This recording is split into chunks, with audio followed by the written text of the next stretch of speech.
nous, on croit fondamentalement, enfin, notre produit, quand il réfléchit, c'est on distribue l'accès aux moyens de paiement. Moi, les concepts de distribution, de façon générale, de décentralisation, c'est des choses auxquelles je crois fondamentalement. Et du coup, en fait, on essaie de créer une culture de boîte et une culture d'exigence complètement décentralisée, où chaque personne va être elle-même exigeante sur son périmètre, va être exigeante sur ses périmètres connexes, mais va laisser également une complète autonomie sur les moyens pour arriver à ces résultats. Bienvenue sur la French Touch, le podcast dédié au meilleur du produit et design français. Dans ce nouvel épisode, je vais à la rencontre de Jordan July, cofondateur et actuel directeur produit chez Spendesk. Découvrez son expérience au sein d'eFounders, le startup studio d'où est né Spendesk en 2016. Découvrez également quels sont les enjeux liés au paiement dans le monde du travail, ou encore comment la startup organise son onboarding et sa culture d'entreprise. Jordan partage également avec nous ses challenges ou des anecdotes amusantes avec notamment l'exemple du stylo de la NASA ou de l'ascenseur. Si le podcast vous plaît, s'il vous plaît, pensez à laisser un commentaire et idéalement 5 étoiles sur iTunes. Cela me permet de le faire découvrir à d'autres personnes. Enfin, si vous souhaitez vous former au product management et devenir product owner, sachez qu'il y a un nouveau programme de formation disponible directement sur le site, sur www.lafrenchtouch.fm, dans la section formation. Merci beaucoup Jordan de venir sur la French Touch podcast. Merci à toi. Ça fait un peu plus de 10 ans que tu travailles. Tu es passé par Polytechnique et Stanford, avec une spécialisation en mathématiques. Tu faisais déjà, alors je trouvais ça intéressant, tu faisais déjà du machine learning en 2012, lors de ton stage chez TripAdvisor aux US. Donc je pense qu'en 2012 c'était pas forcément aussi hype que ça l'est maintenant, mais c'est intéressant. Avant de monter ta première startup, Rebel, pendant 1 an et demi, et tu as rejoint ensuite Corp Academy pendant pratiquement 2 ans en tant que chef de projet technique. En 2016, c'est le début de l'aventure Spendesk, d'abord au sein d'eFounders et puis après de manière autonome. Et tu es donc actuellement le cofondateur de Spendesk et aussi le directeur produit. Alors Spendesk, pour ceux qui nous écoutent, ça a été créé en juin 2016. Vous avez un peu plus de 600 clients, si je me trompe. Un peu plus de 800 maintenant. 800 maintenant, bon, ça va hyper vite. Donc parmi les clients, il y a Algolia, Talent, Webedia, Deezer, Drivey. Vous aviez fait une première levée d'amorçage de 2 millions d'euros, puis une série A d'un peu plus de 8 millions en début d'année 2018. De ce que j'ai compris, votre ambition, c'est vraiment de continuer à vous déployer en Europe. Spendesk, c'est, en 2 mots, ça permet aux équipes financières de mieux gérer les achats des équipes opérationnelles, et l'ambition, c'est vraiment de simplifier le paiement au travail. C'est ça. J'aime beaucoup, en fait, j'ai lu quelque part que vous disiez, on veut être aussi simple et efficace que le bouton en un clic d'Amazon. Je trouve ça vraiment intéressant. Alors, moi, ce qui m'a frappé, je te propose qu'on commence par ça, c'est a priori, dans ce que j'ai vu de ton parcours, à part ton rapide passage chez UBS en 2011, t'as pas vraiment de lien avec la fintech jusqu'à ce que tu commences à bosser sur Spendesk. Je me trompe ou pas? Alors, de lien avec la fintech, donc moi, comme tu l'as dit, j'ai commencé par étudier des mathématiques un peu théoriques et ensuite des mathématiques financières quand j'étais en école. D'accord. Dans l'objectif d'être trader, parce que à l'époque Tu voulais être trader. Okay. J'avais 20 ans, je trouvais ça cool, ça avait l'air d'être bien, j'avais vu Wall Street un peu comme tout le monde. Oui. Le fameux. Tu sais que Wall Street, en l'ayant vu, je m'étais dit 2 choses. Soit je suis réalisateur de films, soit je deviens courtier en bourse. D'accord, c'était directement courtier trader. D'accord. Les petites cartes de visite ou les pinces cravates, ça m'attirait. Donc j'ai fait un stage là-dedans chez UBS à Londres, à la City. D'un point de vue immersion, c'était vraiment exceptionnel. Et puis d'un point de vue métier, je suis un petit peu resté sur ma faim. Et du coup, à ce moment-là, je partais à San Francisco pour faire mon master du coup à Stanford. Et c'est un peu dans ce bain, je dirais à chaud dans la Silicon Valley que ça m'a donné envie d'essayer de rejoindre un peu le monde des startups. D'accord. Et en rentrant, c'est pour ça qu'en rentrant en France avec l'un de mes meilleurs potes, on a décidé de lancer Rebel. On voulait vraiment se lancer. Et ensuite j'ai gentiment en fait réussi à réconcilier à la fois mon background un peu maths financière et mes appétences pour monter pour essayer d'entreprendre chez Spendesk. D'accord. Donc tout a convergé un petit peu par hasard, on va pas se le cacher. Ouais, mais en tout cas voilà, on peut a posteriori expliquer une trajectoire qui fasse sens quoi. On arrive à raconter l'histoire. Ouais, exactement. Spendesk, la genèse de Spendesk. Est-ce que c'est toujours un peu le côté obscur quand on connaît pas eFounders, est-ce que l'idée venait de vous? Est-ce que l'idée venait de eFounders et des personnes qui y sont? Comment ça s'est créé? J'aimerais bien qu'on détaille un peu depuis la genèse. Alors donc déjà le eFounders, c'est un modèle particulier. Donc c'est un startup studio. Ça veut dire que c'est pas un incubateur, c'est pas un accélérateur, mais c'est vraiment lorsque tu as envie d'entreprendre mais que tu pas spécialement de très fortes convictions, que tu pas d'argent à investir ou pas accès et que t'as pas d'équipe, et ben tu peux aller voir ces structures de studios qui t'apportent à peu près les trois en même temps. Alors quand tu dis pas de conviction forte, c'est-à-dire? Non, t'as pas, si tu veux, t'as des personnes qui travaillent un peu en sous-marin sur des projets pendant 2 ans et ensuite décident de lancer leur truc. D'accord. Si t'as déjà un MVP, si t'as déjà une idée très précise de ce que t'as envie de faire, eFounders c'est pas forcément le meilleur moyen d'y parvenir. Par contre, quand tu sais que t'as très très envie d'entreprendre, que t'as quelques idées, tu vois, mais que t'as pas encore concrétisé un certain nombre de choses, bah là c'est un modèle un peu d'entrepreneuriat hybride qui fonctionne parfaitement. Donc en fait, c'est dans ce contexte-là que Rodolphe a commencé à discuter avec eFounders. eFounders, eux, sont spécialisés en SaaS B2B, donc ils font et même B2B PME. Et donc ils génèrent en fait tout un tas d'idées suite à des problématiques que les fondateurs et que les partenaires d'eFounders ont vécu dans leurs expériences passées. Et en discutant en fait avec des potentiels cofondateurs, c'est là que tu raffines un peu les idées, parce que si tu veux une idée, eFounders propose des idées qui tiennent en quelques phrases, et derrière c'est les cofondateurs, en particulier Rodolphe dans le cas de Spendesk, qui arrive vraiment avec son expérience et qui apporte un petit peu le spectre, l'angle d'attaque par lequel tu vas prendre et développer cette idée. D'accord. Donc, Rodolphe avait vécu typiquement cette problématique qu'on résout chez Spendesk, d'achat opérationnel, de notes de frais, de cartes bleues non sécurisées qui passent. Et dans ce contexte-là, ils ont travaillé ensemble avec eFounders sur ce sujet. Sur cette problématique-là. Exactement. D'accord. Et à quel moment toi tu es rentré dans l'histoire, dans l'aventure? Donc moi j'ai rejoint tout de suite après, quand il y avait déjà un premier MVP. D'accord. Et on était 5 dans l'équipe. Déjà 5. Ouais. Ok. C'est ça. Et le MVP avait été testé et validé entre guillemets en conditions réelles. Il y avait c'est ça, il y avait quelques pilotes. Ok. Donc histoire de confirmer un peu le besoin, de confirmer que notre système de cartes fonctionne, etc. Et du coup à ce moment-là, donc Rodolphe, Guilhem et l'équipe Spendesk à l'époque, cherchaient quelqu'un pour venir cofonder et porter justement cette vision produit. Donc D'accord. Moi je suis arrivé à ce moment-là. Comment s'est passée la rencontre en fait? Tu les connaissais un peu ou pas du tout? C'est par le biais d'eFounders moi que je les ai rencontrés. eFounders, j'étais déjà rentré en contact avec eux en 2013 après Rebel, où du coup on avait décidé de s'arrêter avec mon associé, donc moi j'avais envie de me relancer. On avait commencé à discuter et puis entre-temps j'ai rencontré Corp Academy et puis ça m'avait séduit. Et donc là lorsque je cherchais une nouvelle expérience, j'ai recontacté eFounders et en particulier Thibaut Alzière qui est le fondateur autour d'un café, qui m'a tout de suite parlé de Rodolphe et de Spendesk. Et là, je me suis dit, ça a l'air dingue comme projet. Je suis chaud pour creuser, quoi. D'accord. Et comment, parce que un débat qui peut blesser le plus quand tu montes une boîte, c'est l'association entre les cofondateurs. Ouais. Comment t'as éprouvé ça? Toi qui venais déjà d'une expérience avec ton pote, comment vous vous êtes testés mutuellement? En fait, donc t'as d'abord le studio qui te teste, eFounders, puisque en fait leur métier c'est avant tout de recruter des cofondateurs, donc ils savent à peu près ce qu'ils cherchent. Tu passais des entretiens? Ouais, complètement. Tu passes des entretiens avec tous les partenaires d'eFounders, donc Thibaut, Quentin, Amaury, et les partenaires plus orientés produits, donc Axel et Didier. D'accord. Donc là, tu t'échanges sur des sujets un petit peu de stratégie, de voir comment est-ce que t'exécutes, c'est quoi ta vision produit. D'accord. Et derrière, quand j'ai discuté avec Rodolphe et Guilhem, on était vraiment en train de se projeter.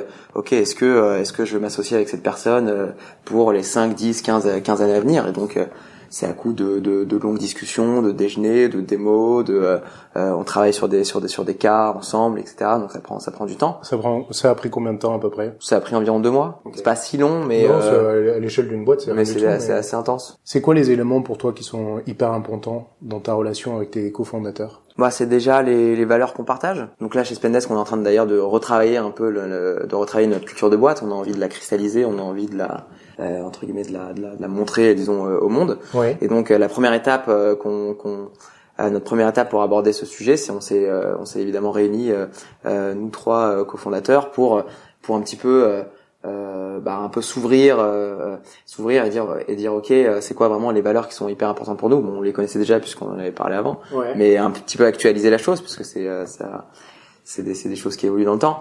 Et en particulier, ce qui est hyper important, c'est pour nous la franchise. On sait que on est extrêmement honnête les uns envers les autres, qu'on peut se dire les choses, que quand ça va pas, on se le dit, que quand on comprend pas, on se le dit, quand on n'est pas d'accord, on se le dit.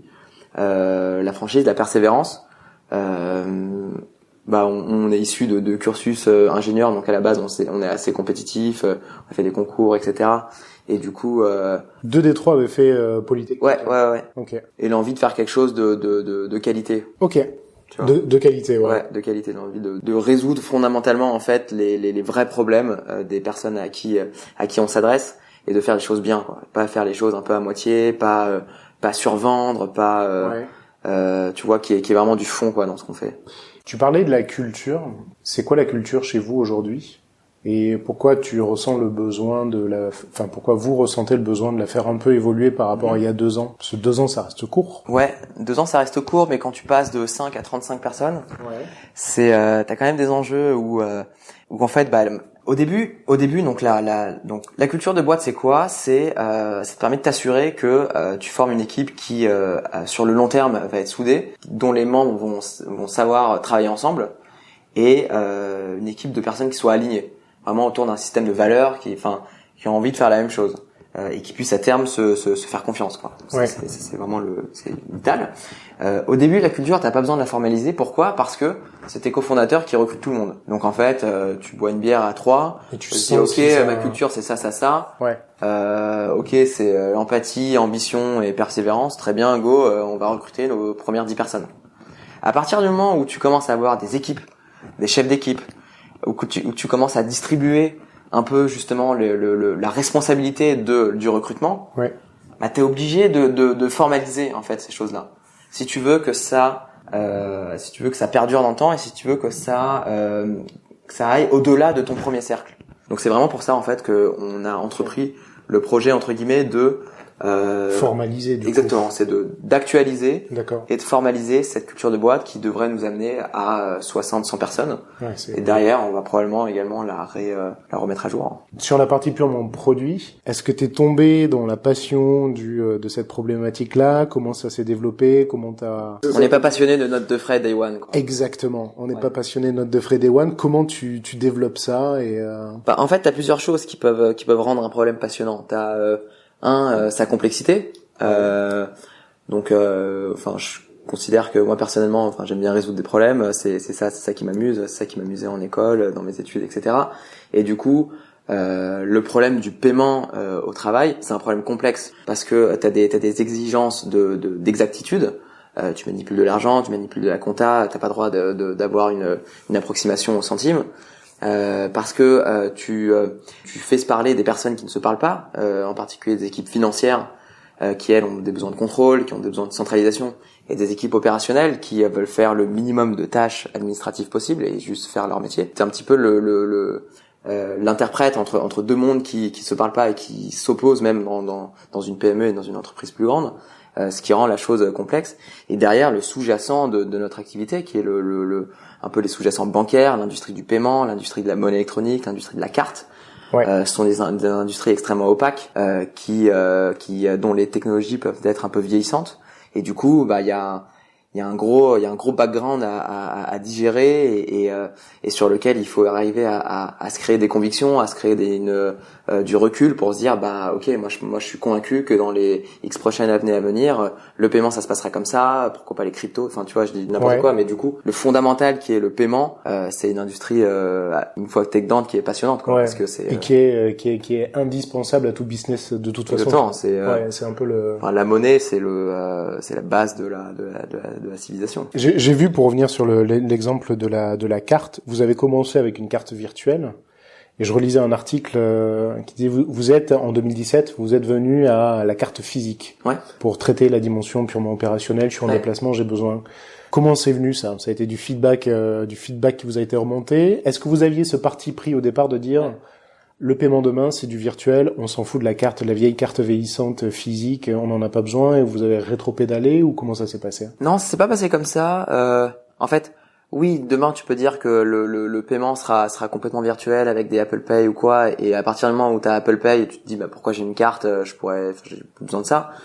Cependant, avant que les paiements, je dirais offline, donc chez un marchand, au resto, dehors ou quoi, soient complètement virtuels, il faut que les marchands puissent accepter des moyens de paiement qui soient dématérialisés. Exact. Or ça, t'es pas complètement maître dessus, ça prend du temps à se répandre. De plus en plus, les marchands acceptent Apple Pay, etc. Demain, tu peux imaginer complètement dématérialiser le truc et juste payer avec ton smartphone. Oui, c'est Apple Pay, mais vous regardez du côté de la Chine ce que fait WeChat, par exemple, avec le paiement par QR code, où tout le monde là-bas en fait utilise les QR codes. Ça c'est en fait les marchés entre guillemets émergents ont sauté des étapes dans l'industrie du paiement, et même quand tu regardes la téléphonie, ils sont passés de rien à des téléphones mobiles avec internet, typiquement en Afrique. Ils n'ont pas eu les étapes du télégramme, de téléphone fixe, etc. Et c'est un peu pareil qui se passe dans le monde du paiement en fait. Ils sont passés du cash à directement des technologies hyper avancé en termes d'expérience utilisateur et probablement de sécurité. Du coup, oui, enfin, on y va, ça c'est sûr. Donc, nous, Spendesk, l'un des enjeux, c'est toujours de pouvoir proposer et d'intégrer ces dernières innovations en termes de moyens de paiement. Cependant, pour revenir à ta question, en fait, aujourd'hui, tu as quand même des cas d'usage qui font que tu peux pas te passer d'une carte plastique. C'est ça. Donc ça, on l'a identifié très tôt. Et ensuite, pourquoi est-ce qu'on a commencé par la carte virtuelle? Parce que c'était l'investissement. En fait, donc tu raisonnes un peu tout le temps en quel est le maximum de valeur que je peux apporter à moindre coût et le plus rapidement possible. Et en termes de go-to-market, la carte virtuelle était plus intéressante que la carte plastique, parce que pour avoir des cartes plastiques, il faut faire un programme de cartes. En général, tu commandes quelques milliers de cartes, etc. Donc, si tu as un MVP d'une dizaine de clients, tu te retrouves avec des boîtes de cartes, ça te sert à rien. Alors que la carte virtuelle, tu peux y aller crescendo. D'accord. C'est plus ça la démarche. Vous êtes d'accord tous les trois? Vous êtes chez eFounders, vous avez votre MVP, vous décidez d'avancer ensemble. C'est quoi les étapes d'après? Les étapes d'après, alors, donc Spendesk, on a été un petit peu un cas d'école, je dirais, pour eFounders. Parce que donc sur le papier, le modèle d'eFounders, c'est quoi? C'est de dire, voilà, nous on a des idées, on peut vous aider à construire ces idées, à accélérer dessus, etc. Et globalement, le schéma, c'est pendant 1 an et demi, on va vous aider à construire une équipe de cofondatrices, construire votre premier produit, construire votre première équipe, avoir vos premiers clients, les monétiser, lever vos premiers fonds, et après derrière c'est yalla, envolez-vous.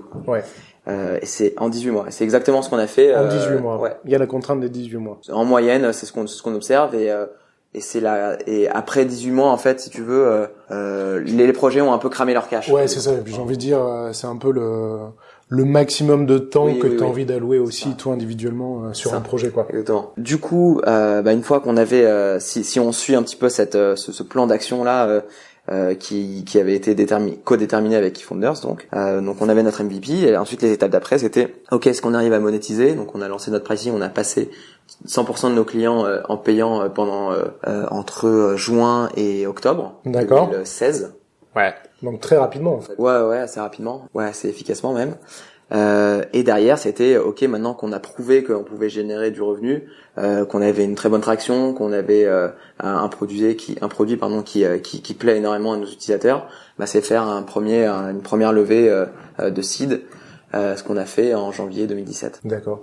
Quand tu dis une très bonne traction, tu te souviens des chiffres à peu près? C'est quoi en termes de croissance? C'est pas hyper significatif parce que tu pars de zéro, donc c'est tout de suite des milliards de pourcents. Mais donc on dit on a fait des plus 10 000%, sauf que tu pars de 10, donc. D'accord. Quels sont des indicateurs pour toi significatifs? Quand tu commences à avoir une centaine de clients, c'est que t'as quelque chose de solide. Ouais, client, pas utilisateur. Ouais, client. Ok. Au niveau du pricing. Client payant, ouais. Comment vous avez défini le pricing? Vous l'avez testé avec quelques clients fondateurs un peu ou pas? Alors le sujet de pricing est un sujet complexe. Il y a une tonne d'articles qui parlent de comment pricer, etc. Il y a une tonne de bouquins. On en a bouffé pas mal. Il y a des bouquins là-dessus? Ouais, un bouquin qui est super, qui est un copain qui me l'a recommandé, c'est Monetize Innovation. Monetize Innovation. Ouais. Ça veut juste dire qu'il faut arrêter de faire des pricing au doigt mouillé et des packages de produits absurdes. Ouais. C'est une science, quoi. C'est une science. Enfin, je sais pas si c'est une science, mais il faut y allouer des ressources. D'accord. Les choses importantes, c'est que ton pricing doit avant tout être aligné avec ta valeur. Donc ce qu'on a fait du coup dans notre première proposition, et avec ta valeur et avec ton positionnement. Donc le Spendesk, on se positionne comme un SaaS, on se positionne pas comme une banque, on se positionne comme une solution qui va te permettre de gérer tes achats et en particulier d'apporter de nouvelles réponses opérationnelles à tes équipes. Ouais. Donc on a un business model SaaS basé sur le nombre d'utilisateurs. Donc sachant ça, après derrière c'est tout un travail un petit peu d'étalonnage, je dirais. Donc ça effectivement tu le fais avec des clients, avec des prospects, tu testes certains prix, tu essayes de tester, de mesurer un petit peu l'élasticité au prix de tes clients. Parce que c'est du tout bénef quand tu arrives à faire ça. J'allais dire, enfin moi j'ai vu des exemples d'entreprises ou de startups qui démarraient, qui tapaient un prix complètement au hasard. Ouais. Et tant que le client est prêt à payer, le client d'après je vais essayer un peu plus, jusqu'à ce que j'arrive à ce niveau où je sens que je demande trop, quoi. C'est une forme de test. Ouais. T'as des l'autre jour, on discutait avec un SaaS américain pour prendre un service. Le gars nous envoie une facture, on lui dit non, c'est trop cher, et il dit ouais, c'est normal que vous me dites ça. En fait, lui était dans le après c'est peut-être pas la vérité, mais était en mode si 75% de mes clients ne me disent pas que c'est trop cher, c'est que je suis pas assez cher. C'est pas. Donc d'accord. Donc c'est vraiment faut arriver à fondamentalement en fait ton juste prix s'il existe, c'est un prix dans lequel ça commence à frotter un peu, dans lequel tu perds tes 10% des clients qui payent le moins, dans lequel ça frotte un peu pour 50%, je dirais. Ouais. Et voilà, donc quelque chose comme ça. Donc après tu peux avoir des stratégies de test complètement incrémentales ou plutôt dichotomiques, je sais pas, ça dépend, mais il faut arriver à converger le plus rapidement possible vers ces prix-là. Mais c'est un sujet hyper complexe. C'est vrai. Vous avez itéré pas mal de fois là-dessus. Ouais. Okay. Et on aimerait itérer encore plus. Ouais. On aimerait en faire, et on va le faire d'ailleurs, un peu un sujet de fond où tous les quelques mois, tu t'affines un petit peu ta compréhension donc il s'agit pas juste de trifouiller les prix, mais il s'agit de renforcer sa compréhension sur la valeur perçue. C'est ça, parce que là, tu me dis, t'as le pricing, t'as l'alignement avec le produit et la valeur, et le positionnement que vous avez. Ouais. Donc, à qui vous vous adressez, la valeur perçue par ces gens-là, et le business que vous avez à faire tourner. Ouais. Donc, ton positionnement, c'est quelque chose qui peut évoluer, a priori sur des cycles de 6 mois, 1 an grand max, sinon ça bouge trop vite. La valeur que tu proposes, elle évolue très rapidement parce qu'on release des features hyper régulièrement, plusieurs mises en prod par jour même, de petits fixes et des choses comme ça. Donc forcément la valeur perçue est quelque chose qui évolue, et t'as envie, en tout cas les équipes produits et les équipes sales doivent avoir un maximum d'informations sur sur cette valeur perçue. Sinon tu navigues à vue, c'est dommage. Vous avez deux types de publics. Vous avez les équipes opérationnelles qui utilisent le service et les équipes financières qui sont vos interlocuteurs privilégiés. Ouais. Je lisais, j'écoutais justement 2 enjeux majeurs: le produit, une expérience simple et intuitive pour les collaborateurs, et aussi amener plus de valeur aux équipes financières. Exactement. L'intelligence, de l'automatisation des tâches à faible valeur ajoutée au quotidien. Ouais. Et de l'autre côté, évidemment, le développement business avec l'accélération de l'acquisition. Et donc là, c'est plus le pendant sales. Toi, sur la partie produit, déjà, comment, c'est quoi ton étalon pour dire, ok, mon expérience, elle est simple et intuitive, ou j'ai envie de la rendre plus simple et plus intuitive? Concrètement, ça veut dire quoi pour toi, ça? Alors, donc, tout d'abord, c'est exactement ça. Donc, on parle à ces deux populations, qui ont des besoins complètement différents. L'opérationnel, lui, ce qu'il veut, c'est avoir un accès à un moyen de paiement lorsqu'il en a besoin, ne pas avoir trop de paperasse à faire pour faire ses demandes d'achat, et ne pas avoir trop de paperasse à faire pour faire ses démarches post-achat, typiquement mettre un revenu, mettre un reçu ou se faire rembourser dans le cas d'un note de frais, etc. Les équipes financières, elles veulent du contrôle, elles veulent de la sécurité, elles veulent du suivi budgétaire, etc. Et elles veulent s'assurer que d'un point de vue administratif, tout va rentrer dans l'ordre.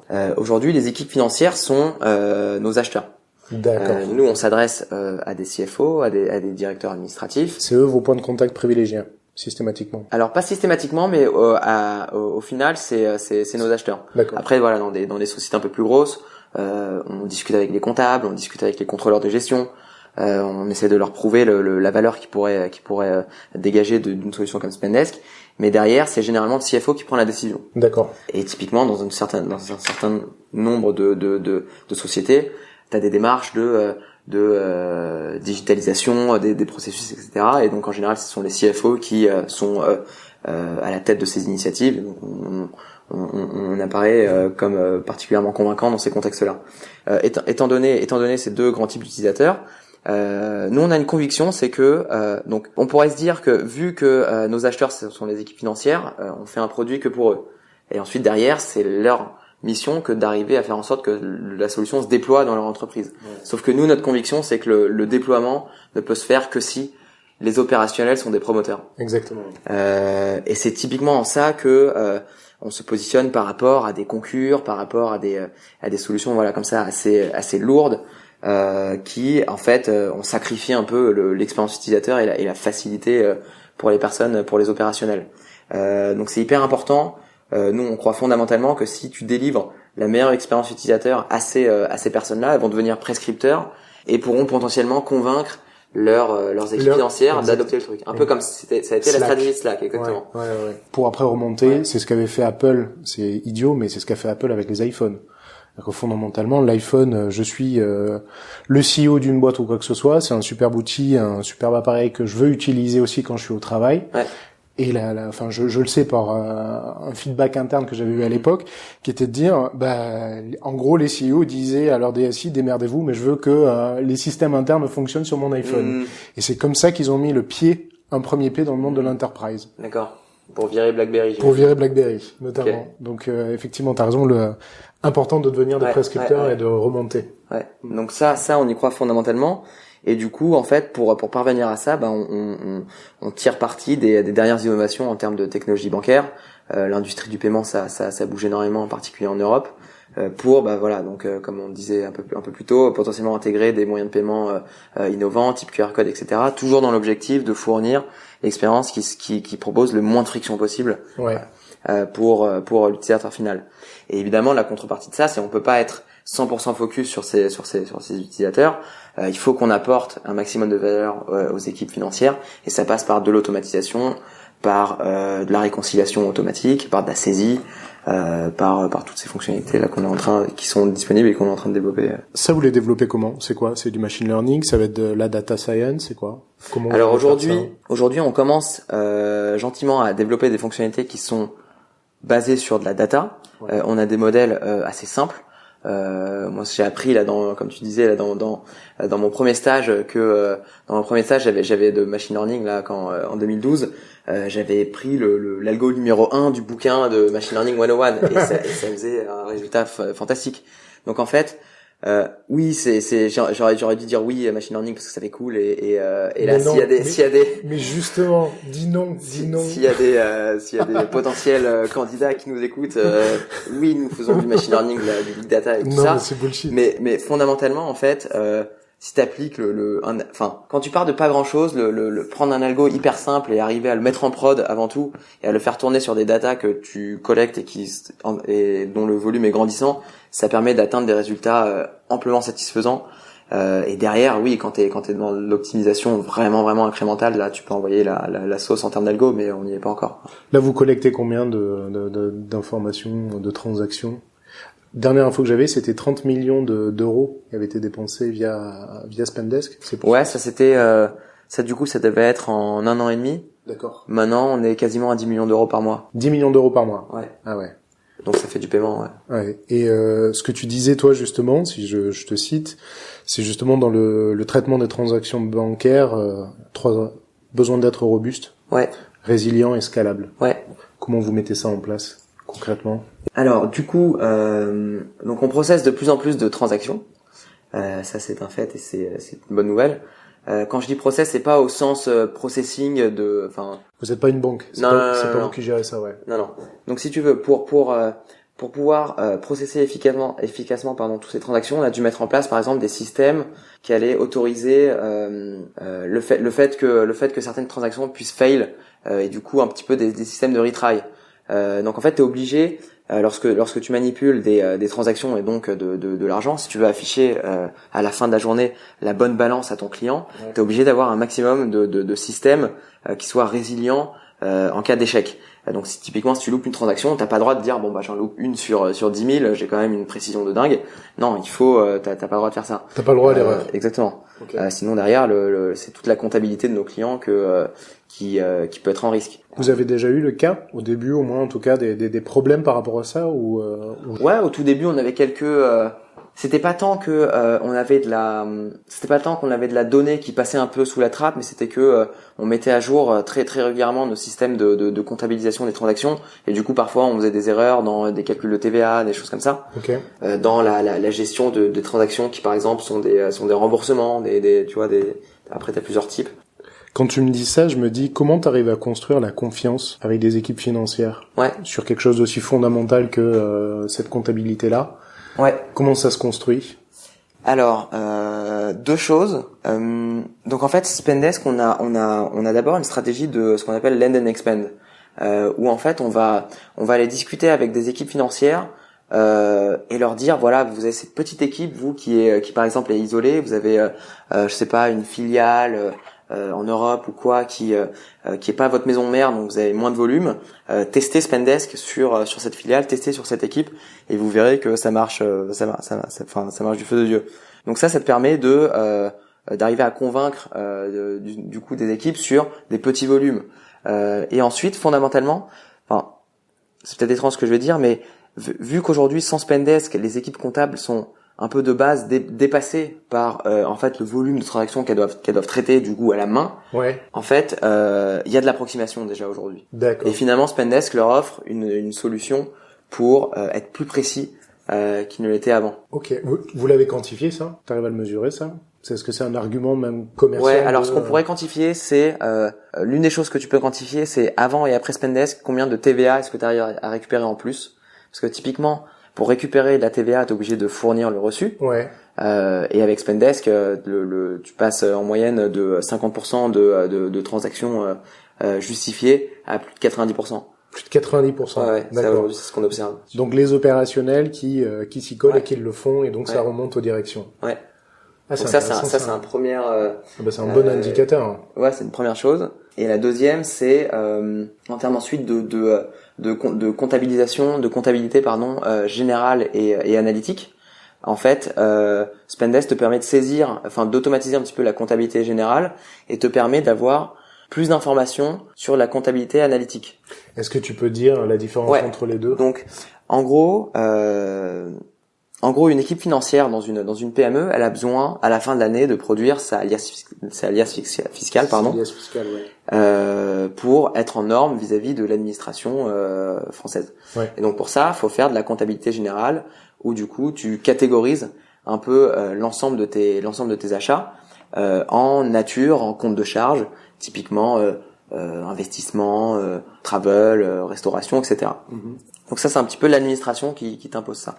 Et ensuite, les équipes financières ont, elles, également besoin de un petit peu regarder les budgets. Comment est-ce que ça se passe pour mes budgets marketing, mes budgets sales, comment est-ce que ça se passe pour mon client A, pour mon projet B, est-ce que je suis dans mes budgets, etc. Ça, c'est l'analytique. Ça, c'est l'analytique. D'accord. Et donc, typiquement, dans une PME qui n'a pas Spendesk, l'analytique, donc c'est un système de tag, en quelque sorte, c'est pour une dépense donnée, c'est quel projet, c'est quel client, est-ce que c'est France, Allemagne ou quoi, c'est quelle finalité. Typiquement, ce sont les équipes financières qui remplissent ces informations. Or, c'est des informations métiers auxquelles elles n'ont pas accès a priori. Donc, et Spendesk en fait te permet finalement de distribuer ce travail aux équipes métiers qui sont directement la source de l'information. Donc en fait, avec Spendesk, t'as plus d'informations, elle est plus fiable et elle est automatisée.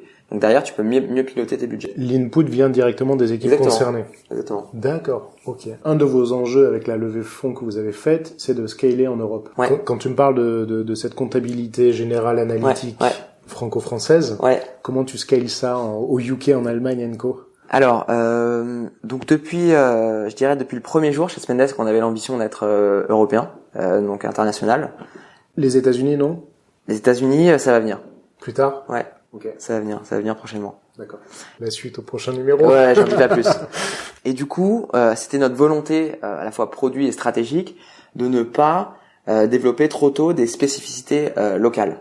Donc, les fonctionnalités de comptabilité générale et analytique sont relativement génériques et fonctionnent pour a priori tous les pays en Europe. Ton équipe produit, c'est combien de personnes? C'est 5 personnes. 5 personnes, d'accord. Et c'est quoi les jobs à l'intérieur? Donc c'est Clarisse qui est product manager, Bertrand product designer, LV qui est product designer et Alex qui est data analyst. D'accord. Et on va avoir Thomas qui product manager qui va nous rejoindre, Damien data engineer, et on cherche encore 2 product managers et un product designer. Bon, bah, c'est pour la pub. Ouais. Et donc en gros, la première question, quand en gros tu passes de une équipe produit à une personne à une équipe produit à 2 avec un product manager, c'est comment est-ce que tu te partages le truc. Donc t'as plusieurs options. C'est soit en fait tu te partages en sous-produits, soit tu coupes le scope en fait, vraiment le périmètre. Et typiquement quand on passera de 1 à 3 product managers, c'est comme ça qu'on va faire. Donc on aura des périmètres bien distincts, bien définis. Ou soit tu te partages en termes de workflow. Donc tu as une personne qui va être sur un périmètre donné, sur par exemple tout produit, tu as la personne qui va être responsable de n'importe quoi, la roadmap à 1 an, l'autre la responsable du release plan à 3 mois, l'autre qui va être responsable de la rédaction des specs. Ah ok, d'accord. Tu vois, tu peux imaginer ça comme ça. Ah, ouais. Nous c'est pas ce qu'on veut faire. Donc on veut on veut définir des scopes sur lesquels les product managers seront complètement responsables de la roadmap, disons 1 an, jusqu'à la rédaction des specs et s'assurer que le plan de release est bien mené. Et dans ces cas-là, mon rôle en tant que directeur produit, c'est de s'assurer que il y a de la synchronisation et qu'il y a de la cohérence entre les différents product managers qui seront chefs de leur périmètre, chefs de leur périmètre produit, quoi, disons. Donc quand tu veux un petit peu splitter tes équipes produits, tu as plusieurs options. C'est soit tu fais un split par plateforme, un PM desktop, un PM mobile, soit tu fais par périmètre fonctionnel, un PM qui va être sur par exemple le funnel d'acquisition, l'autre sur l'expérience de paiement, l'autre sur... Ou bien la troisième option c'est tu fonctionnes par objectif, par exemple 6 mois. Tu vas avoir un PM qui sera dédié pendant 6 mois à maximiser le NPS, un autre qui sera dédié à optimiser tel ou tel NPS, Net Promoter Score, qui est un petit peu aujourd'hui la métrique numéro 1 qu'on utilise pour mesurer la satisfaction de nos utilisateurs et en particulier à quel point est-ce qu'on offre une bonne expérience utilisateur. Pourquoi vous utilisez ce métrique-là plutôt que j'ai envie de dire n'importe quel autre. Ouais. Je suis pas fan du tout du NPS. Après c'est un point de vue personnel, mais ça m'intéresse. C'est une représentation à l'instant T d'un feedback utilisateur. Ouais. Mais on leur demande assez régulièrement, on le demande tous les 3 mois. Ouais. Et donc on pourrait mesurer la dérivée du NPS en fonction par utilisateur, par exemple. Est-ce que pour un utilisateur donné son NPS évolue ou pas, par exemple. Ouais. Ça faudra lui demander régulièrement, fréquemment. Écoute, c'est un. Pour l'instant, ça marche. Ouais, pour l'instant, je pense que c'est un bon indicateur. On a pas mal de volume en termes de remontée des NPS. On a un NPS qui est très bon. Ok. Du coup, qui est même excellent d'ailleurs. Comment vous faites pour solliciter du feedback? C'est naturellement les gens vous répondent ou il y a des mécanismes que vous mettez en place pour qu'ils vous. On a une petite modale qui demande le NPS à une personne après une certaine utilisation de Spendesk. Au début, on l'envoyait à tout le monde trop rapidement. Donc en fait, on s'est rendu compte qu'on avait des feedbacks qui étaient pas assez constructifs parce que les personnes venaient d'arriver sur Spendesk et donc connaissaient mal le produit. D'accord. Donc on a conditionné en fait la demande de feedback à une certaine activité que tu as sur Spendesk, ce qui peut-être biaiser la chose sur le long terme, mais bon. Vous avez une note moyenne de combien à peu près? 60. Ouais. Ok. Et c'est quoi le type d'action que vous déclenchez si vous voyez que vous êtes dans le rouge par rapport à votre objectif? C'est aller creuser déjà avec les utilisateurs qui ont mis des mauvaises notes ou bien avec les. Et c'est qui va creuser? C'est l'équipe produit. C'est l'équipe produit. Ouais. D'accord. En fait, si tu veux, par exemple, on avait l'un des objectifs du quarter précédent, c'était d'augmenter ce NPS. Et donc demain, si on est plusieurs product managers, on va se dire ok, combien de ressources est-ce qu'on est prêt à allouer à cet objectif. 20, 30, 40%, vu qu'on est 1,5, en fait, on a alloué 30% de notre temps à ce sujet-là.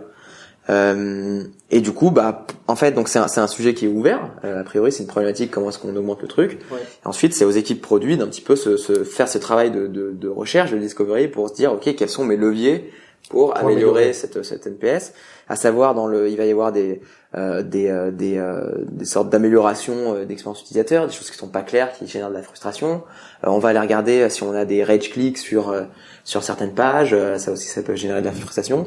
Et à savoir, il va y avoir des projets hyper long terme qui pourraient améliorer le NPS, type mettre Apple Pay par exemple. Et dans ces cas-là, on se dit ok, est-ce qu'on lance ce projet maintenant? Oui, non. Voilà, on décide quoi. La question originelle, c'était comment le split des équipes. On a bifurqué sur le NPS. Donc, du coup, pour le split des équipes, donc voilà, donc c'est ça.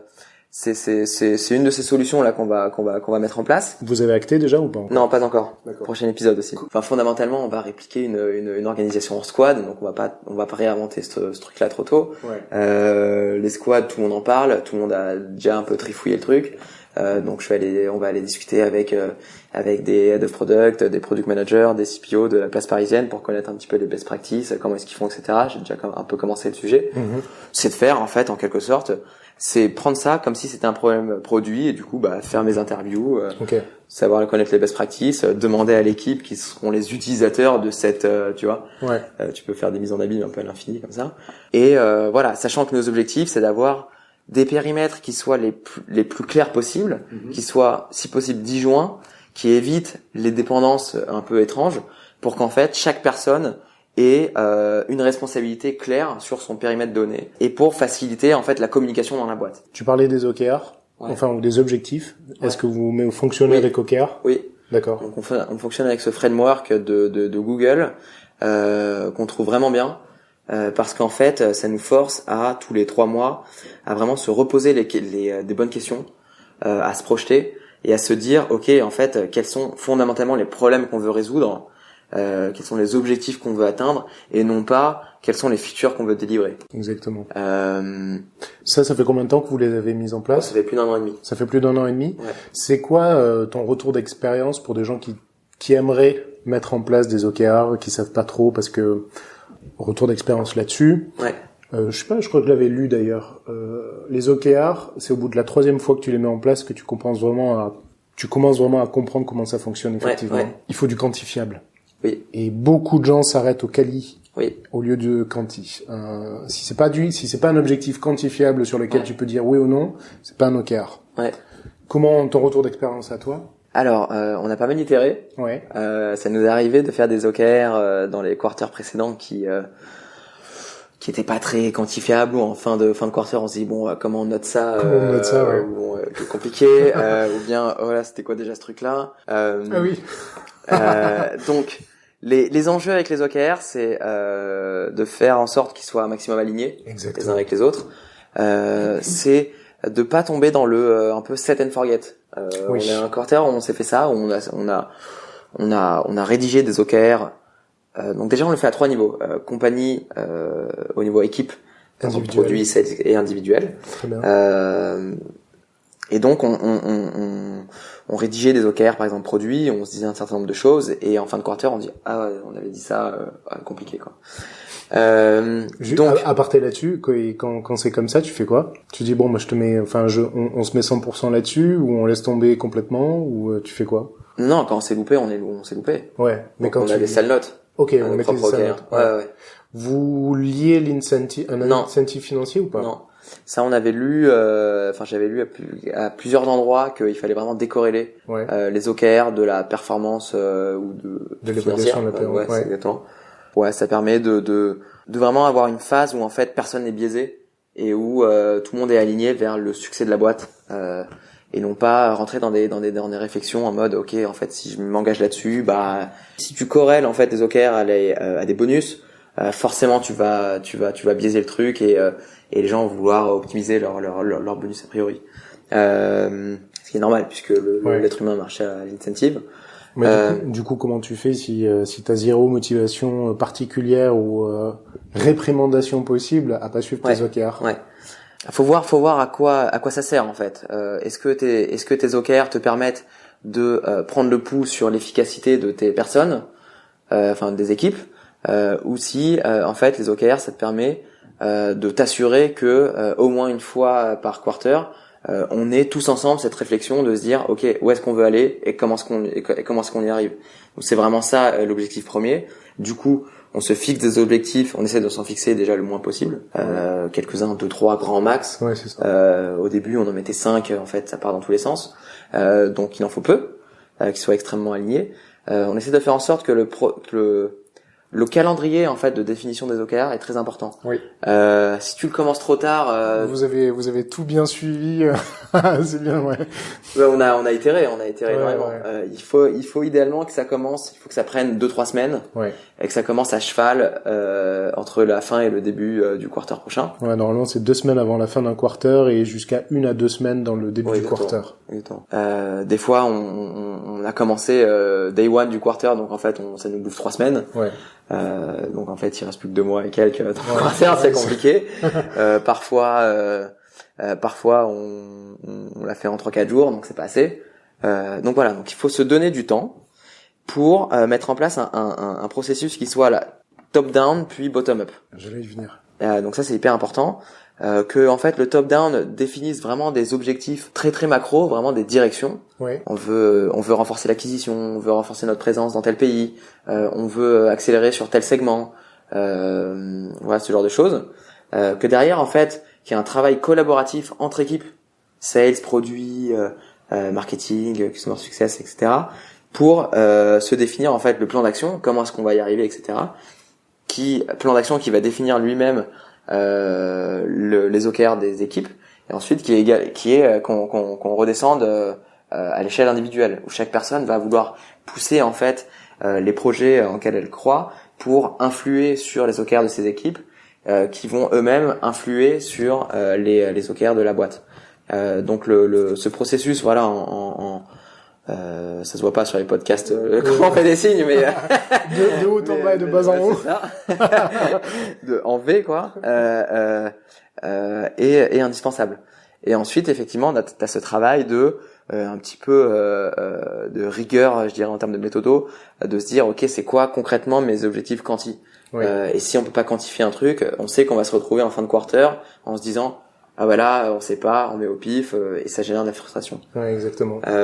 Vous utilisez un outil particulier ou vous faites comment on vous faites? On le fait sur des Google Docs, c'est amplement suffisant. Et donc dernière chose, pour éviter de tomber dans le set and forget, donc on se fait des reviews OKR toutes les 2 semaines. D'accord.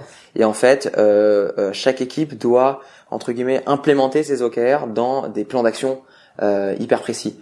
C'est-à-dire donc par exemple, nous l'équipe produit, on a nos OKR et derrière ça nous donne notre release plan, notre roadmap en fait sur les 3 mois. Okay. Et donc on sait qu'on veut faire la discovery de telle feature pendant les semaines 1-2. On sait qu'on derrière on veut faire la phase de test de telle fonctionnalité pendant les semaines 3-4.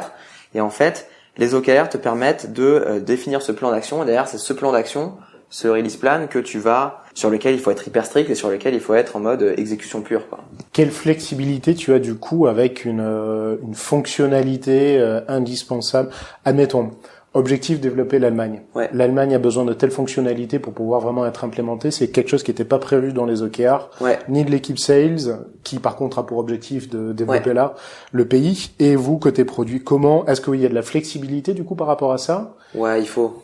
On n'est pas une taille de boîte suffisante où on fait des sprints de 3 mois, en quelque sorte. Certes, on essaie de définir le plus rapidement possible, avant le début du quarter, un release plan qui fasse sens, qui aligne un maximum d'équipes. Mm-hmm. Derrière, c'est pas du tout rigide, en fait. C'est l'un des points avec lequel je suis pas trop d'accord quand on parle d'agilité, etc. On dit il faut être agile, il faut changer ses plans et tout ça. Pour moi, l'agilité n'est pas du tout contradictoire avec le fait d'avoir un plan hyper précis sur 3 mois.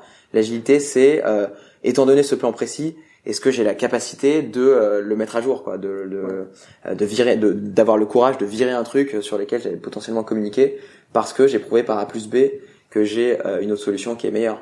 Il y a un point pour terminer sur les OKR qui, de mon point de vue, est indispensable, c'est la transparence. des OKR.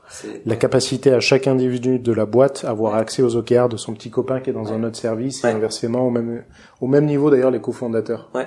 Ça vous le faites ou pas? Complètement. Donc on utilise donc on a toute notre knowledge base sur une solution qui s'appelle Slide, qui est issue d'eFounders également. Ouais.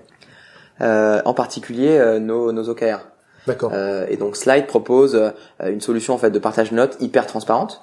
Tu peux avoir des trucs privés, mais du coup on l'a pas mis dans les trucs privés. Et en fait, voilà, en fait, toute la boîte a une deadline. Par exemple, le 5 du mois, on doit avoir terminé et publié nos OKR équipe et nos OKR personnels. Oui. Et chacun peut aller commenter, review les OKR des autres. Et en fin de quarter, on est censé noter ses propres OKR, partager ses notes à ses équipes, et n'importe qui peut aller consulter les notes de chacun. Vous faites un point de fin de quarter sur où est-ce que vous en êtes au niveau de la boîte, au niveau des équipes? En fait, on fait ce qu'on appelle un all hands, une fois par mois. Oui. Donc là, c'est Rodolphe qui présente du coup les résultats mensuels de la boîte en toute transparence, les résultats de revenus, les résultats de churn. Bon, pour l'instant, il y en a pas, donc c'est cool. Vous avez pas de churn? Non, quasiment pas. Bravo. Non, c'est hyper rare. Bon, on travaille dessus, mais il faut continuer. Donc voilà, les résultats commerciaux, les résultats produits. Parfois, on a du retard, donc on le dit, on le montre, on dit là-dessus, on s'est planté, là-dessus, on a pris trop de temps, des choses comme ça. Et en fin de quarter, et donc pendant ce all hands, on met également à jour les notes des OKR de la boîte. D'accord. Donc du coup, on fait 3 notations d'OKR de la boîte pendant le quarter à chaque mois.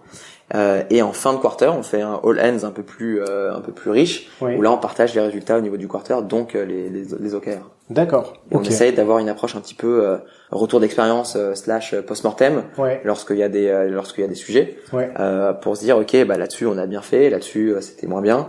Comment est-ce qu'on fait pour faire mieux, quoi. Dans ton équipe produit, c'est quoi les OKR du prochain quarter? Bah des exemples d'OKR, c'est donc là on est en train de travailler sur ça va sortir très très rapidement, sur notre capacité à émettre des virements. Donc du coup on a des sujets bancaires, on a des sujets d'expérience. Pourquoi les virements? Parce qu'en fait le paiement en entreprise, t'as la carte qui est un moyen qui est généralement utilisé pour faire des petites transactions. Et les virements, c'est le moyen privilégié pour payer des freelanceurs, des prestataires, en fait, donc t'as une complexité opérationnelle et une complexité financière à gérer tes achats par virement. D'accord. Et donc ça, c'est la deuxième étape après la carte bancaire. Exactement. Ok. Donc ça va sortir très bientôt. Donc par exemple, c'était ça c'est l'un de nos objectifs de ce quarter-là. Au quarter précédent, c'était évidemment tout ce qui tourne autour de la RGPD et de la protection des données. Donc des sujets de mise à jour de nos contrats, des sujets de training de la team, des sujets d'implémentation en termes de nouvelles normes de sécurité, de portabilité des données, etc. On connaît. Donc ça, par exemple, c'était un OKR au niveau de la boîte, parce que c'est toute la boîte qui est concernée, et au niveau de l'équipe, parce que c'est surtout l'équipe produit qui a porté ce sujet, par exemple. Comment fonctionne la formation dans ton équipe produit? J'arrive dans ton équipe, je suis PM, j'y connais rien, RGPD. Alors l'un de nos autres OKR de cet été, c'est d'un peu blinder notre process de ramp-up, notre process d'onboarding, en particulier d'écrire un maximum de documentation et d'écrire un maximum de là, ce qu'on va faire, c'est on va faire des questionnaires, des petits questionnaires un petit peu gamifiés où du coup on va avoir des questions produits niveau simple, niveau avancé, sur des fonctionnalités ou bien sur des sujets plus contextuels, type RGPD, type c'est quoi la compta, type c'est quoi un établissement non électronique. Après, on a un processus d'onboarding chez Spendesk qui est hyper apprécié des personnes qui nous ont rejoint récemment, où en fait on fonctionne avec un système de workshop où lorsqu'une personne arrive pendant 2 semaines, elle doit assister à une quinzaine de workshops avec différents membres de l'équipe. D'accord. T'as par exemple un workshop data warehouse, où est-ce que je vais pour aller chercher des données et comment est-ce que je fais pour trifouiller le truc. T'as un workshop buyer persona qui est animé par notre head of sales. D'accord. Et ok, c'est qui est l'acheteur de Spendesk. On a un workshop stack financière, comment ça marche dans le back-end, tout ça, des workshops techniques, des workshops produits. Donc, sur la connaissance, ouais. Donc, ok. Donc on a déjà ce concept de workshop. Ça dure 15 jours, c'est ça? 2 semaines? Ouais. Alors c'est pas full time. Ouais, évidemment. C'est des workshops de entre une demi-heure et 1 heure, t'en as une quinzaine. D'accord. Donc à raison de 2-3 par jour, voilà, ça te prend les 2 semaines. C'est hyper intéressant. C'est super cool. Et derrière, on veut en faire plus. On veut que cette phase de workshop elle puisse s'étendre à plus de 2 semaines. Et on veut surtout créer une sorte de dynamique de formation continue. En fait, quand on sort une nouvelle chose, typiquement la RGPD, les gens en interne, ils connaissent pas forcément aussi bien, et du coup, et même a priori, c'est pas forcément l'un des sujets les plus passionnants, mais c'est clé et c'est stratégique. Donc, on se doit de communiquer là-dessus, ne serait-ce que pour aligner, et derrière, parce que fondamentalement, c'est hyper intéressant. Là, vous recrutez, c'est quoi les qualités que tu recherches chez un product manager et ou un product designer? Elles sont un petit peu différentes. Donc chez les deux, t'as des sujets de communication. On peut les séparer si tu veux. Commençons par PM, je vais t'en dire 3 et 3 en gros. Product manager, donc c'est on cherche des personnes qui sont empathiques envers nos clients et utilisateurs finaux, c'est primordial. Des personnes qui ont des capacités en termes de communication et de leadership, parce que c'est avant tout le métier de product manager, c'est avant tout savoir articuler une vision, savoir comment est-ce que tu vas l'implémenter en termes de roadmap et savoir aligner tes parties prenantes dessus. Chez vous, les parties prenantes, c'est qui? C'est combien d'équipes? C'est les équipes, c'est essentiellement les équipes sales et customer success. D'accord. Et c'est derrière évidemment nos clients et nos investisseurs qui nous laissent une très grande liberté dans notre roadmap par ailleurs. L'empathie, capacité de communication. Alors, et la troisième, le sourire. Ce que je voyais sur Welcome to the Jungle, vous. On cherche des gens qui soient positifs fondamentalement, qui aiment la difficulté, qui sont pas rebutés par la difficulté, qui ont envie de derrière ça c'est les qualités en fait intrinsèques à tout Spendesker. Il faudra qu'on trouve un autre mot plus sympa parce que c'est terrible. Il bien qu'on change de nom. Tu as le pouvoir de changer de nom. On a tous les pouvoirs. Donc des personnes qui soient positives, qui pensent à l'équipe. Donc ça c'est des qualités qu'on va rechercher. Dernière qualité, c'est des personnes qui savent prendre des décisions. Le decision making, c'est hyper important parce qu'en fait, nous on cherche des product managers qui sont responsables de leurs produits. Et être responsable de son produit, ça veut dire choisir ce que tu fais dans ta roadmap, donc prendre tes décisions. On veut pas être en mode où en fait le product manager arrive avec un backlog et ensuite ce soit à une autre personne de le prioriser, par exemple. D'accord. De décider quoi faire. Donc c'est la responsabilisation. Ok. Et pour les product designers, donc t'as l'empathie qui revient parce que le product designer doit avoir l'expertise de l'utilisateur, la connaissance utilisateur. Je dirais que le product manager a la connaissance client et le product designer a la connaissance user. Le product manager, il doit connaître un peu l'industrie, le contexte, les métiers. D'accord. Et le product designer, il doit connaître vraiment l'état émotionnel, est-ce que c'est quelqu'un de 35 ans, tech friendly. D'accord. Ou est-ce que c'est quelqu'un c'est le côté UX du job, ça. Exactement. Vraiment utilisateur, quelle est la personne physique à qui je m'adresse, alors que le product manager, ce qui va l'intéresser, c'est plus sans que ce soit réducteur, mais c'est quoi mes segments de société, je vais faire cette fonctionnalité pour qui c'est d'un point de vue métier. Est-ce que c'est un comptable, est-ce que c'est un contrôleur financier, alors que le product designer doit se dire ok, mon comptable c'est qui, est-ce qu'il boit un café en faisant sa compta, ou est-ce qu'il l'a fait en étant sur la route, ou est-ce qu'il est sur un ordinateur, est-ce qu'il a 2 écrans en face de lui, ou est-ce qu'il est sur son téléphone. Donc il y a cette distinction qu'on fait.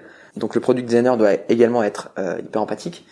Les product designers doivent être des problem solvers, où en fait le product manager arrive avec un contexte métier, arrive avec une problématique, et c'est derrière les équipes design et ingénieurs qui sont le mieux placés pour résoudre ces problèmes. Et donc on attend d'un product designer qui puisse appréhender un problème complexe et proposer en fait un plan d'attaque, une solution en termes de user story, en termes de wireframe, de flow, en collaboration avec les ingénieurs. Et comme autre ou dernière qualité que tu vois chez le product designer que toi tu recherches pour ton équipe, c'est quoi? C'est la créativité. C'est vraiment l'œil, c'est le goût, quoi. Ok. Donc on cherche des on veut faire un produit qui soit beau, qui soit agréable, qui soit fluide, avec lequel on se sente bien. Et du coup, ça c'est vraiment la responsabilité du product designer. Nous, on croit fondamentalement, enfin notre produit quand il réfléchit, c'est on distribue l'accès aux moyens de paiement. Moi, les concepts de distribution, de façon générale, de décentralisation, c'est des choses auxquelles je crois fondamentalement. Et du coup, en fait, on essaie de créer une culture de boîte et une culture d'exigence complètement décentralisée, où chaque personne va être elle-même exigeante sur son périmètre, va être exigeante sur ses périmètres connexes, mais va laisser également une complète autonomie sur les moyens pour arriver à ces résultats. Et donc typiquement, je pense que personnellement, moi je peux être assez exigeant sur certaines choses en produit, pas trop sur comment t'y arrives. D'accord. Je vais être exigeant sur c'est quoi le plan d'attaque. Est-ce que tu connais tes chiffres? Est-ce que tu connais ton... Exactement. On refuse d'aborder un sujet en mode open budget. On sait pas combien de temps on va y consacrer, que ce soit en ressources produits ou en ressources eng. Exigeant sur ok, mais quels KPIs vont être impactés par cette chose-là. Est-ce que comment est-ce qu'on va mesurer si oui ou non c'est un succès? Vous avez combien de développeurs, d'ingénieurs? 10. On a 5 qui vont nous rejoindre et on a 5 postes ouverts. C'est quoi la répartition front, back, infra? Une majorité de full stack. D'accord. Je dirais 5 full stack, 2 back, 2 front en gros. D'accord. Et vous avez en tout, de ce que tu m'as dit, un data engineer et un data analyst. Ouais. Ok. D'accord. Un data engineer qui va arriver à la fin de l'été. Ok. Et on cherche un data analyst. Pour compléter, troisième personne. Ouais. D'accord. Est-ce que vous avez un design système ou pas, ou c'est trop tôt encore? On a une librairie de composants designés. D'accord. Qu'on essaie de mettre à jour, de tenir à jour. C'est qui s'en occupe? Un product designer. Bertrand. D'accord. Comment? Bertrand. Ok, d'accord. Qui a lancé ça, qui permet en fait, de créer de l'effet de levier. À un moment donné, quand tu veux résoudre efficacement un certain nombre de sujets, tu te dois de penser, ok, comment est-ce que je peux créer l'effet de levier maximal pour me permettre de passer du temps sur des nouveaux sujets. Et typiquement, au lieu de redesigner from scratch chaque page à chaque fonctionnalité, tu fais un composant, tu fais une grid, et du coup derrière tu permets aux ingénieurs d'être autonomes, de bricoler en fait un peu des pages. Donc ça c'est la vision cible, on n'y est pas encore complètement, mais de bricoler des pages une fois qu'ils ont une spec et un bout de wireframe sur un papier par exemple. Est-ce que vous communiquez beaucoup avec les autres boîtes issues de eFounders? Vous échangez beaucoup entre vous sur des best practices, sur des... Il y a un esprit de réseau qui est vraiment fort. Et donc tu peux solliciter n'importe qui, n'importe quand, pour un café, pour discuter, ça c'est vraiment cool. Donc et ce qui est sympa, c'est que tu as des boîtes qui sont dans des stades plus avancés. Donc tu peux un peu voir... Il y a qui concrètement? Nous par exemple, Aircall et Front. Mailjet, qui sont un peu plus nombreux et qui ont déjà fait leur série B, etc. Donc ça c'est hyper cool. Donc en fait, donc tu vois les challenges auxquels tu vas t'exposer dans 3 à 6 mois si tout se passe bien dans ces boîtes-là, et elles le vivent aujourd'hui. Donc en fait, c'est top ça. Donc ça c'est super cool. Et réciproquement, tu te dois de redonner un peu à la communauté et donc de discuter avec des boîtes qui sont à un stade un peu plus jeune, typiquement Slide ou Station. Qui sont des produits déjà avec une finition impressionnante malgré le fait qu'ils aient lors de 1 an d'existence. Donc ça c'est super. Et ils commencent à avoir des sujets en termes d'organisation, en termes de construction d'équipe, en termes d'acquisition commerciale. Donc non, je pense qu'il y a un vrai esprit. Et puis après, en fait, le truc c'est que il y a pas de contrainte à réseauter entre guillemets dans le réseau eFounders. C'est vraiment au beau vouloir de chacun. Et c'est à toi en fait de tirer parti et de donner à ce réseau. C'est quoi que tu trouves le plus difficile au quotidien à faire? Alors c'est un petit truc un peu personnel, c'est dire qu'une chose est bien. Ah, t'as du mal à... Quand ça vient de toi ou quand ça vient des autres? Pour les autres. Ah, ok. C'est bien d'en avoir conscience. Donc j'en ai conscience, c'est quelque chose qui est pas du tout naturel pour moi. Pourquoi, tu penses? Parce que je suis de nature assez anxieuse. Assez compétitive et assez tournée vers ce qui manque. Quand j'arrive à faire quelque chose de compliqué, en fait je considère que c'est de l'acquis, et du coup enfin, je prends du plaisir à réaliser des choses qui sont complexes, mais je ne m'attarde pas sur le résultat. D'accord. Je ne m'auto-congratule pas du fait que ce soit bien. Et donc j'ai du mal à le faire pour les autres. Pour les autres, ce qui est un problème de management. Ok. Comment tu comptes résoudre ça? Bon, déjà en prendre conscience. Ouais. Ça c'est fait. Ouais. Après, je sais pas, faut un peu se forcer et peut-être demander régulièrement des points de feedback aux personnes avec qui je travaille. Ok, est-ce que là-dessus il y a du mieux ou pas? Ouais. Coaching potentiellement? Ouais, pourquoi pas. Je suis hyper ouvert à ça. J'ai pas eu une formation autodidacte. J'apprends très bien avec des profs. Du coup, ouais. On n'est pas manager. Hein. Non, je sais. On le devient. Mais tout ce travail, je sais très bien que les sujets de management, de leadership, etc. Ce sont des sujets qui se travaillent. Tu peux avoir un certain capital inné, mais comparé au capital que tu peux acquérir, il restera toujours marginal. Donc, c'est à force de travail qu'on arrive à devenir bon sur ces sujets-là. Ça, c'est clair. Et derrière, comment tu travailles ça? Effectivement, moi, je me bouffe des bouquins. Des sessions de coaching pourquoi pas, et surtout échanger avec les personnes avec qui tu travailles pour avoir du feedback, quoi. Tu lis quoi en ce moment? Bon, j'ai lu là-dessus High Output Management, qui est un livre super. C'est pas du management pur, mais c'est The Hard Things About Hard Things, qui est top aussi. Ouais, des bouquins comme ça. Une suggestion de chez Google. À l'époque où j'y travaillais, ça existe encore, hein, c'est les Google Geist, ils appellent, qui est en fait une enquête envoyé en interne par les équipes RH à tous les employés. Et parmi les questions qui sont posées, il y a un set de questions sur le manager. D'accord. En disant, voilà, comment vous le trouvez? Est-ce qu'il vous donne des moyens de progresser? Est-ce qu'il est bon là-dessus? Etc. D'accord. C'est anonymisé. D'accord. Ce qui évite, donc, ouais. Là, si t'as qu'une personne dans ton équipe, ça risque d'être compliqué sur la partie purement produit, mais... Ouais. Mais ça peut être un des leviers potentiels pour toi d'identifier des points d'amélioration. Voilà. Okay. Et je pense que c'est hyper positif d'avoir ce genre de feedback anonymisé pour pas taper sur la tête de la personne, mais voilà. Et ça permet donc dans la logique du Google Guide, c'est une fois par an, l'étude est rendue publique à l'ensemble des employés pour voir voilà les grandes tendances. Voilà aussi des axes d'amélioration, typiquement par exemple sur la rétention des employés. Quels sont les leviers de rétention des employés? Quels sont les leviers d'amélioration sur les conditions de travail? Voilà comment les managers sont perçus. Et ça peut être des points après individuels faits avec chacun des managers en disant voilà, ce qui nous est remonté, c'est que 80% des gens sont heureux de bosser avec toi. Par contre, ce serait bien que tu t'améliores sur telle ou telle chose. Est-ce qu'on peut mettre en place soit du coaching, soit de la formation, soit je sais pas quoi. Voilà. D'accord. Donc ça c'est un truc intéressant super, ça. À partager. Quelles sont les leçons que tu as retenues de chez Rebel que tu essaies de ne pas reproduire ou que tu essaies au contraire d'appliquer chez Spendesk? Ouais, alors, c'est une bonne question. Donc, le contexte c'était en rentrant de Californie, on a décidé de se lancer avec un camarade de promo qui était également Alix à Stanford. D'accord. Comment il s'appelle? Louis Fourier. D'accord. Que je salue. Qui n'écoutera peut-être pas ce podcast, mais on sait jamais. on lui dira à quel moment il faut qu'il écoute. Ouais, c'est ça. Et du coup, donc on a décidé de se lancer parce que donc on avait vraiment envie on revenait d'un an et demi en Californie. Lui, son père est business angel, il a déjà monté une tonne de boîtes. Moi, mes parents sont entrepreneurs, donc on a vraiment baigné là-dedans et on voulait se lancer. On s'est lancé dans le milieu de la presse. On a voulu faire, sans m'étendre là-dessus, une sorte de place de marché d'articles de presse. Okay. Une bourse aux articles. Pourquoi?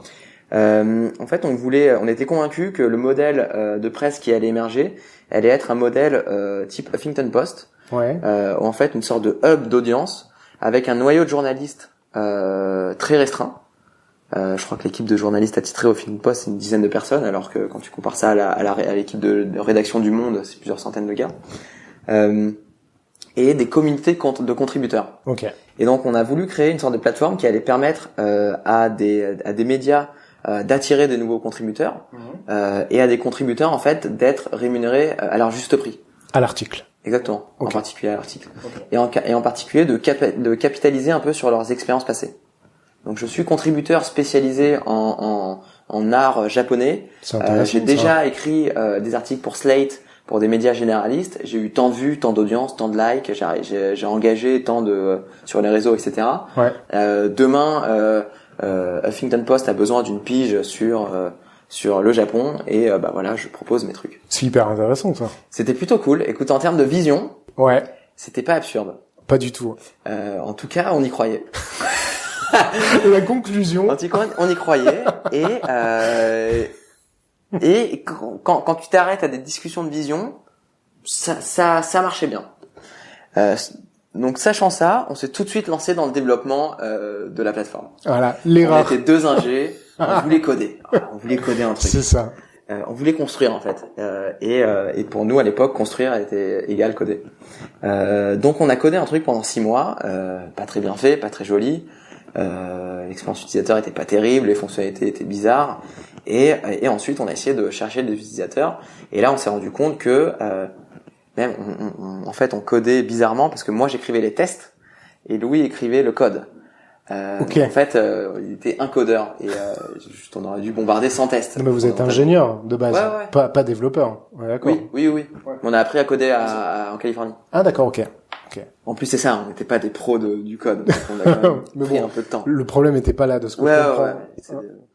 Ouais. Et donc on a shippé un produit après 6 mois en mode tunnel qui était pas terrible et qui répondait pas à un problème marché. Notre vision, on arrivait à discuter dessus, mais notre solution, c'était pas ouf. Et en dehors de ça, on était assez, on a mis du temps à se décider à recruter des équipes. On était un petit peu réticents au modèle type The Family à l'époque qui proposait de l'incubation contre 3% ou X% de ta société. Alors, on voulait tout garder, sauf que 100% d'un gâteau qui vaut 0, ça vaut pas grand-chose. Oui. Donc, mes enseignements là-dessus, c'est... Parce que ça a duré 1 an et demi quand même. Ça a duré 1 an et demi. Après, si je devais refaire un peu la chronologie, on a pris 3 mois à faire un business plan, dans lequel les potentiels de revenus étaient modestes. 6 mois à développer la solution, ça nous amène à 9 mois. 3 mois à essayer de la vendre, entre guillemets, ou de la présenter à des utilisateurs. On a quand même réussi à avoir quelques 2000 personnes qui mettaient des articles. Ah, quand même. Ouais, mais bon, on n'avait pas de repreneurs, en fait. D'accord, il n'y avait pas d'acheteurs. Exactement.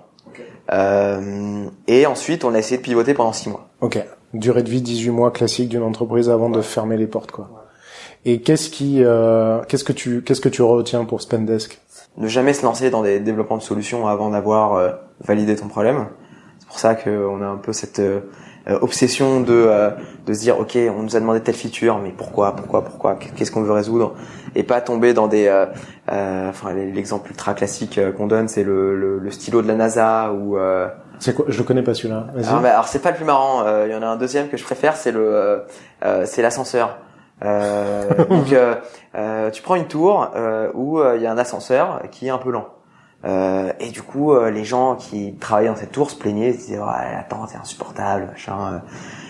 Et donc la société qui exploite le bâtiment dit ok, on va refaire l'ascenseur. Ça va nous coûter X millions d'euros. On va faire un truc qui va blinder, c'est top.